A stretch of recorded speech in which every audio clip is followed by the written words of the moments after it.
اعوذ باللہ من الشیطان الرجیم بسم اللہ الرحمن الرحیم الحمد للہ رب العالمین الصلاة والسلام علی سید الانام محمد وآلہ البررۃ الکرام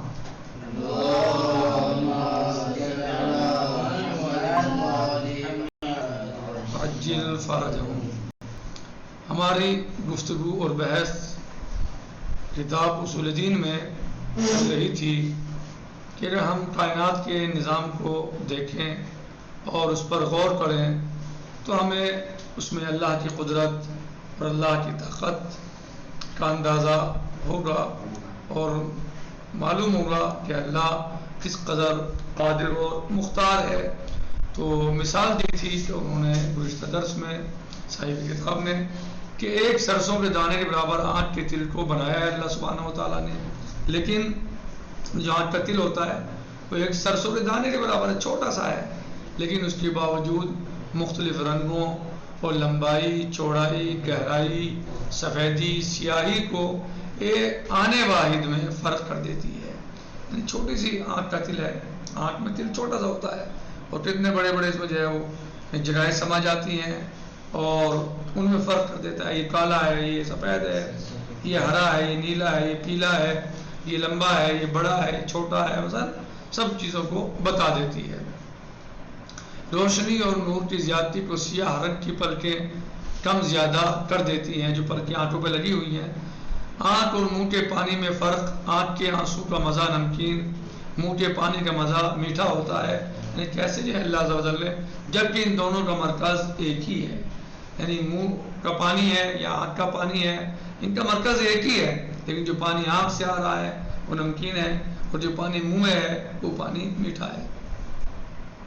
لیکن آنکھ کے ذریعے پانی آئے گا تو کچھ اور مزہ ہوتا ہے اور جب منہ سے آئے گا تو کچھ اور مزہ ہوتا ہے، اور کیسے یہ دونوں پانی آپس میں مخلوط نہیں ہوتے، ایک ہی جگہ سے آ رہے ہیں، لیکن آپ آنسو کو دیکھیں تو نمکین نظر آئیں گے، نمکین لگیں گے، اور جب آپ لعاب دہن کو دیکھیں جو منہ میں پانی ہوتا ہے وہ میٹھا پانی ہوتا ہے، جب آپ پانی پیتے ہیں ایسا پانی ہوتا ہے وہ۔ کیسے ایک مرد اور عورت آپس میں زندگی گزارتے ہیں جبکہ عورت اور مرد دونوں کے مزاج اور طبیعت میں فرق ہوتا ہے، مرد سخت دل، شجاع اور عورت مہربان اور نرم دل ہوتی ہے۔ یہ خدا کا نظام ہے کہ دونوں میں ہم آہنگی قرار دی اللہ سبحانہ و تعالیٰ نے۔ آپ نے دیکھا ہے بچے کا پیدا کرنے والا اور بچے کے لیے دودھ کا پیدا کرنے والا ایک ہے۔ سورج کی کرنیں زمین کی طرف آتی ہیں اور زمین سے اٹھنے والے بخار آسمان کی طرف جاتے ہیں، اللہ کی قدرت ہے۔ کیسے اللہ نے اشیاء کو پیدا کیا، کیسے کیسے کس طریقے سے پیدا کیا کہ دیکھیں تو دیکھنے میں عجیب لگتی ہیں۔ سورج کی کرنیں زمین کی طرف آتی ہیں اور جو زمین سے بخار اٹھتا ہے، بھاپ اٹھتی ہے، وہ اوپر کی طرف جاتی ہے، اور درخت زمین سے اپنی خوراک حاصل کرتے ہیں۔ زمین سے درخت پیڑ اپنی خوراک جو ان کی ضروریات ہیں، جو ان کو چاہیے ہے، وہ حاصل کرتے ہیں۔ یہ نظام قدرت ہے۔ کیا یہ مرتب اور منظم نظام خدا کے ایک ہونے کے لیے کافی نہیں ہے؟ یعنی کیا اس بات پہ دلیل نہیں ہے، بہترین دلیل نہیں ہے کہ اللہ ایک ہے؟ یعنی مرتب اور منظم نظام اللہ کا اس قدر مرتب اور منظم نظام ہے، تو کیا یہ اس بات پر واضح روشن دلیل نہیں ہے کہ اللہ ایک ہے، اس کائنات کا پیدا کرنے والا ایک ہے؟ اگر اس مرتب و منظم نظام میں ذرہ برابر بھی فرق ہو جائے تو فوراً نظام درہم برہم ہو جائے، تھوڑا سا فرق ہو جائے تو نظام درہم برہم ہو جائے۔ مثال کے طور پر اگر آپ سے کہا جائے کہ یہاں سے اتنے فاصلے پر خزانہ ملے گا، اگر آپ نے کم یا زیادہ جگہ کھدوائی تو کہاں آپ کو خزانہ ملے گا؟ یعنی یہ کہا جائے کہ آپ کو اس جگہ پہ خزانہ ہے، یہاں سے آپ کھودیے تو آپ کو خزانہ مل جائے گا۔ آپ نے 10 فٹ کی دوری سے کھدوایا، نہیں ملا، 10 فٹ ادھر کھدوا دیا، نہیں ملا، کہاں ملے گا خزانہ؟ آپ اگر اسی جگہ پہ جائے کھدوائیں جہاں پر بتایا گیا ہے، جہاں پر خزانہ موجود ہے، تو اگر نظام تھوڑا سا ادھر ادھر ہو جائے تو سب درہم برہم ہو جاتا ہے معاملہ جو ہے۔ اسی طرح اگر جو ہے جو چیز جہاں ہونی تھی اگر وہ وہاں نہ ہو یا اپنے مدار سے ہٹ جائے تو سسٹم بگڑ جائے گا، نظام بگڑ جائے گا، سب درم برہم ہو جائے گا.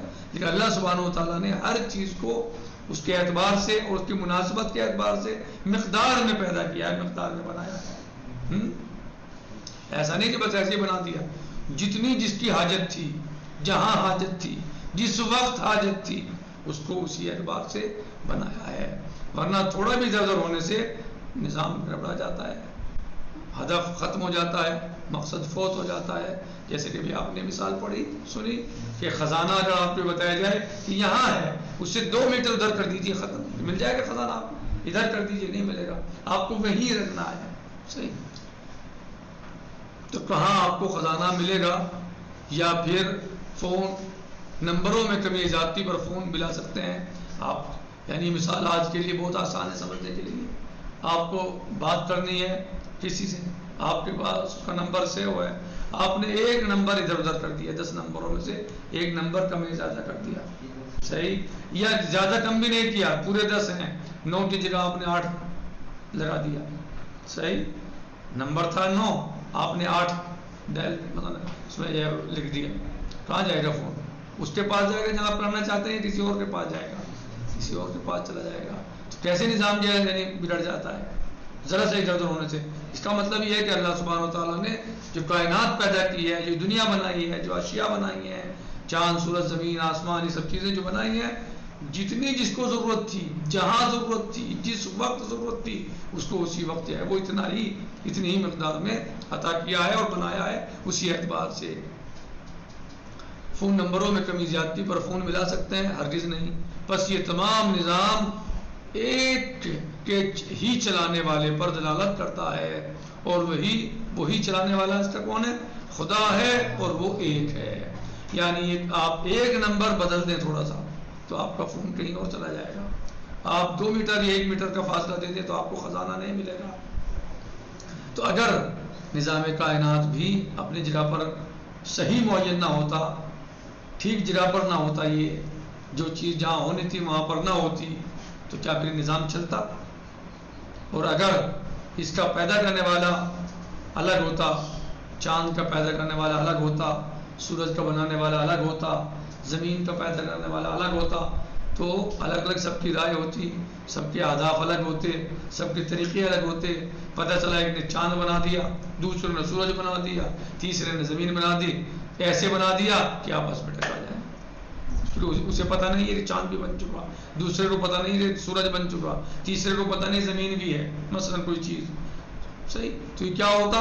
یہ آپس میں درم برہم ہو جاتے. لہٰذا اس سے پتہ چلتا ہے کہ ان سب چیزوں کا بنانے والا ایک ہے، جو اس نے ہی دیکھ کے مقدار، حالات، وقت، ضرورت، مناسبت دیکھ کے اس نے ان سب چیزوں کو پیدا کیا ہے، اور جس کو جتنی ضرورت تھی، جہاں ضرورت تھی، ان کو پیدا کیا ہے. لہٰذا اس پہ جو ہے وہی کامیابی جو ہے وہ صحیح، وہی چیز صحیح ہے جو ایک بنانے والا ہے. ہر چیز کا بنانے والا ایک ہی ہے. یہی دلیل ہے لہٰذا ان کا نہ ٹکرانا، ان کا درم برہم نہ ہونا آپس میں اس وقت کہ ان سب کا بنانے والا ایک ہے. یہ ہمارا درس نمبر 1 تھا جو توحید کے بارے میں تھا. اس میں توحید کے بارے میں بتایا کہ توحید کسے کہتے ہیں، توحید کا مطلب کیا ہے، کیونکہ آپ بچپن سے بات پڑھتے چلے آ رہے ہیں، شروع ہی سے اس بات کو آپ پڑھ رہے ہیں کہ جب آپ اصول دین پڑھتے ہیں تو سب سے پہلے کیا آتا ہے؟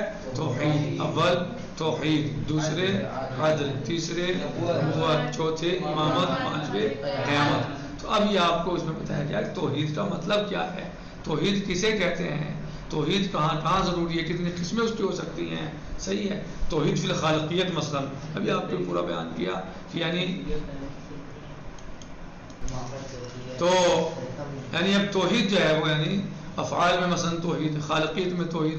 تو مثلا یہ دنیا بہترین کہ دنیا کو اللہ عز و جل نے کیسے اور کیسے انداز میں کس طریقے سے پیدا کیا، اور کیسی یعنی دیکھنے میں عجیب و غریب باتیں لگتی ہیں.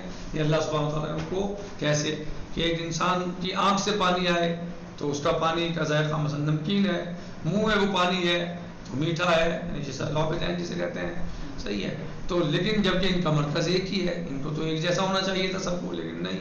ایک ہی انسان ہے، مرکز ایک ہی ہے جہاں سے پانی آ رہا ہے، لیکن منہ کے پانی کا ذائقہ الگ ہے اور آنکھوں کے پانی کا ذائقہ الگ ہے. وہ نمکین ہوتا ہے اور یہ میٹھا ہوتا ہے. اسی طریقے سے مثلا مزاجوں میں فرق ہوتا ہے، اور اس کے باوجود بھی کیسے اللہ نے مثلا جو ہے طریقے اور سلیقے پیدا کیے ہیں انسان کے اندر. اس کے علاوہ مثلا جو ہے وہ اگر آپ یہ دیکھنا چاہیں کہ اس کائنات کا پیدا کرنے والا ایک ہی ہے، تو اس میں واضح اور روشن دلیلیں ہیں کہ اللہ سبحانہ و تعالیٰ نے کتنی چیزوں، ہر چیز کو پیدا کیا، سورج، چاند، ستارے، زمین، آسمان، درخت، پہاڑ، سمندر، یہ سب چیزیں اللہ عز و جل نے پیدا کی. لیکن آپ دیکھتے ہیں کہ اگر تھوڑا سے گڑبڑاہٹ کسی نظام میں ہو جائے دنیا کی جو بنائی ہوئی چیزیں ہیں تو فوراً نتیجہ بدل جاتا ہے، حالات بدل جاتے ہیں، مقصد پورا نہیں ہوتا ہے. مثال دی انہوں نے ٹیلی فون کی، آپ کو 10 نمبر ملا رہے ہیں، 10 پہ 9 ملائیے، نہیں چلے گا.